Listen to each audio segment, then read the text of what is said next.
Butter lamb. Easter is for children and gluttons and ghosts. Aisles bloom with chocolate bunnies and pastel foil. A busload of Catholic school children fill the corner donut store, buying dollar crullers with ash smeared on their foreheads. Somewhere, someone else's Son of God rises. Polish Easter at my friend Layla's house is family style.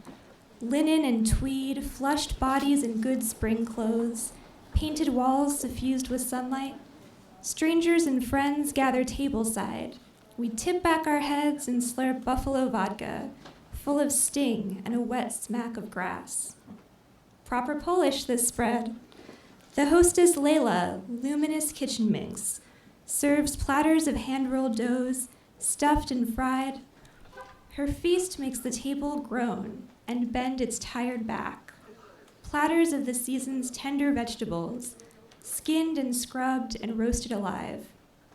Taut crackling skin and flesh basted with lemon juice and rosemary.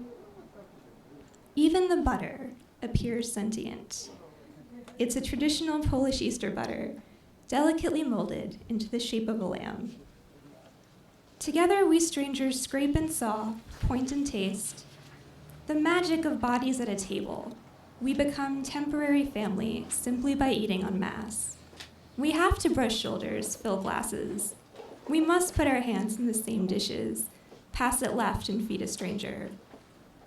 Our digestive systems spend a party's length as twins, identical pumpernickel and pork fat succumbing to our bellies' scientific machinations. It's festive and familial. Happy Easter, new friends. Today we're all Polish. Except, of course, I really am. I can't tell you what town my grandfather was from. So little did we dare to trespass the past. Our Polish family table wasn't full of the previous generation's dishes. It was my grandfather eating tongue-raising hot soup 10 full minutes before the rest of us touched a spoon to our fragile buds.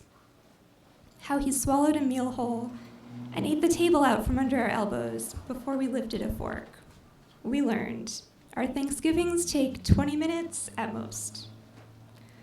My grandfather loathed rice and potatoes because he ate them raw when they freed him from his last concentration camp. His stomach, tight with malnourishment, started and seared, a tangle of nothing split open and lit. It killed a want for common starches. Here's a traditional dish. I don't know.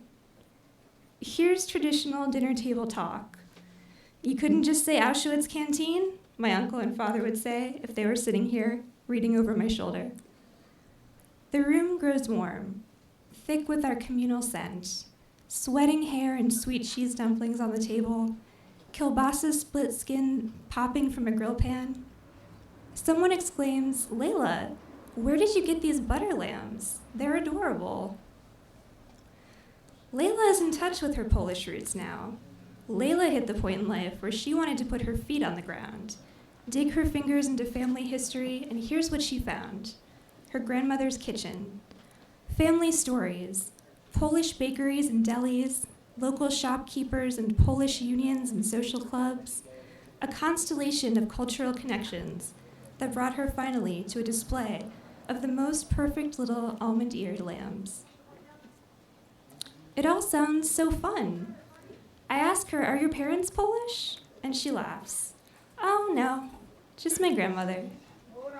My boyfriend says, "Hey, she's just as Polish as you."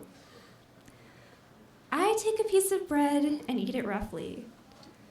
The waning vodka in my bloodstream is slowly dragging its crisp fingernails across my tender brain. My head hurts. Just as Polish as me. In high school, I wanted to apply for a scholarship from a Polish social club. My grandfather was Polish. I was Polish enough. I wondered what it would feel like to belong to a culture that wasn't a liability. I saw my father's MySpace page once, and it said the people he most wants to meet are his grandparents. A Holocaust speaker once told my class, "Jews can learn how to speak any language. When asked how he escaped and leapt from country to country in Europe, an affectionate shorthand for the alternative is death. A bottle is passed, a cloud of sweet, boozy breath fills the dining room. Layla's expectant face wants to believe we could be cousins. Should she introduce me to her butcher? Could he make Auschwitz canteen grow? Could the two of us sit through the truth and meet on the other side?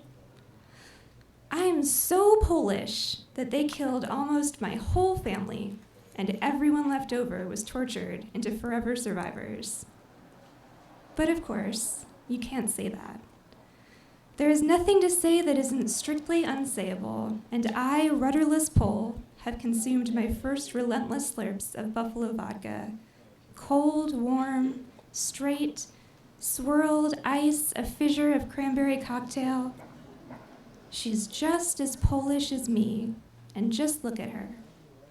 I've never been Polish a day in my life. Tables are violent.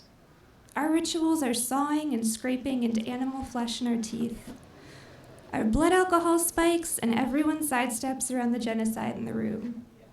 We eat family style, but Lord knows we're not family. I don't think revenge is much of a dish. How do you serve it when everyone is dead? Who do you serve it to?